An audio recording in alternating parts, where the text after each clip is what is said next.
a lot of netizens in this country were like saying, okay, this reminds me of the Leni versus Bongbong Marcos case back in 2016, in which everybody was asleep, and then after a couple of hours or the next day, everybody was shocked that Leni was already leading the votes or the number of votes. So there's a difference here, and we have this culture in the Philippines that if a politician lost the election, that politician is gonna claim, I was cheated, nadaya ako, nadaya ako. And I cannot blame these Filipinos for having that kind of mindset. So they're like Filipinizing some cases or happenings back in the US and other countries. That's the culture, the cheat culture in the Philippines. So we cannot actually compare that with what's happening in the US, especially that the elections in the US is totally different from elections in the Philippines. So, for example, let me just give you some kind of examples that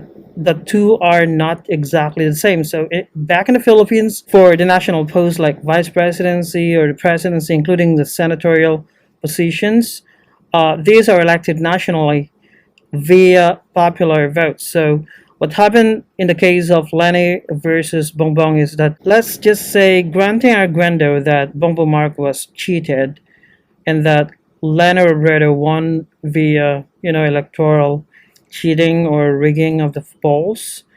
All of these votes that went to Leni came from any sources. Okay, it could have come from Manila and other places in the country, so it could have come from any sources in this country.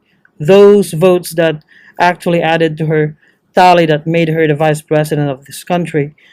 In the United States, totally different. So they're only talking about some votes in one particular state. I hope you're able to follow so far the electoral vote process in the United States, that the president needs to have 270 electoral votes. So a lot of states in the United States have already cast their votes. They were counted already, and the media, okay, called for the winners of all of those states. So California went to Biden, New York went to Biden, for example. Trump got Texas, Florida, and some other states. So they were like neck and neck. And then came like 9 p.m. Eastern Time, United States.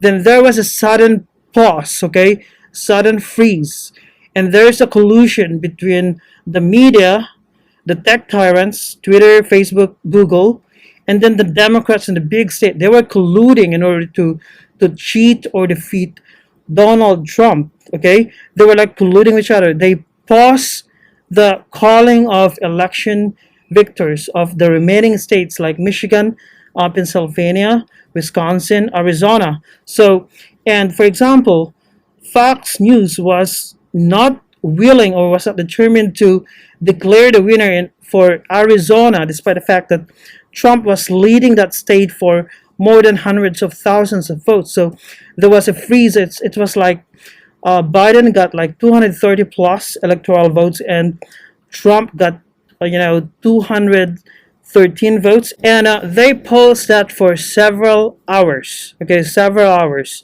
and then afterwards, there came the suspicious mail-in ballots into Wisconsin, Pennsylvania, what else? Michigan, and Arizona, and then later on, we learned that Biden was like leading. He was like leading. Okay, the votes or the tally after all these mail-in ballots came in, suspicious mail-in ballots. So it's like a magic trick done by all these forces in the United States, the forces of evil. So Fox News was unwilling to declare Trump as winner for Arizona, despite the fact that he's leading big. And for some other states, there were hundreds of thousands of ballots to be counted, but they were declaring, Biden as winner.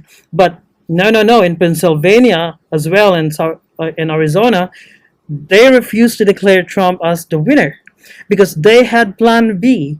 Okay, we had to pause everything. We have to peg this, propaganda banner that Trump was like trailing, and he's got only 213 electoral votes, and Biden has 230 plus.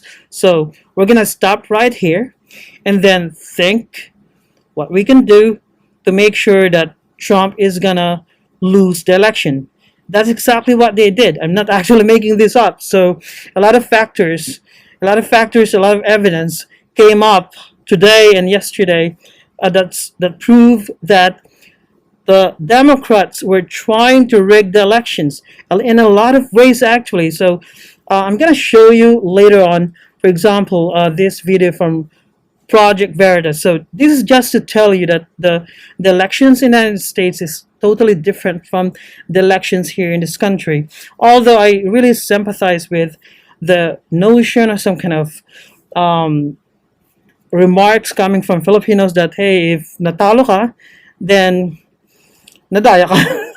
But that's actually the case. So I'm supposed to be like crying, but no, I'm actually excited. It's kind of excitement.